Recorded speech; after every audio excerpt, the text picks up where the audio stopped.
साम्राज्य, सामान्यांचा असामान्य आवाज। सोलापूर ग्रामीण जिल्ह्यात एसटी बसस्थानक परिसरात होणाऱ्या जबरी चोरी, सोनसाखळी स्नॅचिंग व गर्दीचा फायदा घेऊन प्रवाशांच्या गळ्यातील सोन्याचे दागिने चोरी करणाऱ्या सराईत टोळ्यांविरोधात स्थानिक गुन्हे शाखेने धडाकेबाज कारवाई करत जबरी चोरी 1, चेन स्नॅचिंग 4 व बसस्थानकातील चोरीचे 9 असे एकूण 14 गुन्हे उघडकीस आणत 21,90,000चा मुद्देमाल जप्त केला आहे।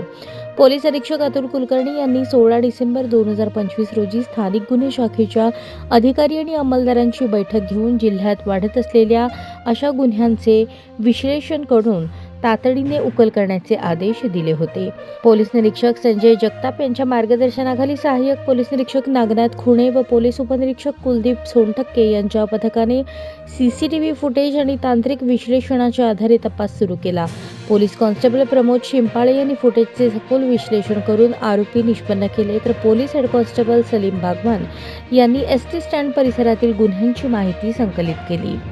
गोपनीय बातमीच्या आधारे अक्कलकोट येथे किरण अजिनाथ गायकवाड व राम पांडुरंग दुधाळ राहणार बीड या 2 आरोपींना ताब्यात घेण्यात आले। कौशल्यपूर्ण तपासात त्यांनी Vairag, Akkalkot ST stand, Akkalkot road railway station परिसरात 8 एसटी परिसरात चोरीचे गुन्हे केल्याची कबुली दिली। त्यांना अक्कलकोट उत्तर पोलीस ठाणे BNS कलम 303-235 अन्वये अटक करण्यात आली।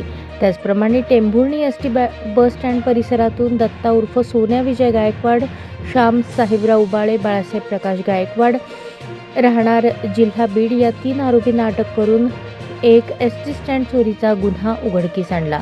या कारवाईत 110 ग्रॅम वजनाचे 14,30,000चे सोन्याचे दागिने तसेच गुन्ह्यासाठी वापरलेली इर्टिगा कार किंमत 5 लाख रुपये असा एकूण 19,30,000चा मुद्देमाल जप्त करण्यात आला। ही संपूर्ण कारवाई पोलीस अधीक्षक अतुल कुलकर्णी, अप्पर पोलीस अधीक्षक यावलकर यांच्या मार्गदर्शनाखाली वरिष्ठ पोलीस निरीक्षक संजय जगताप यांच्या नेतृत्वात पार पडली। या यशस्वी कारवाईमुळे सोलापूर ग्रामीण जिल्ह्यातील एसटी प्रवासी आणि नागरिकांमध्ये सुरक्षिततेची भावना वाढली असून स्थानिक गुन्हे शाखेच्या कामगिरीचे सर्वत्र कौतुक होत आहे।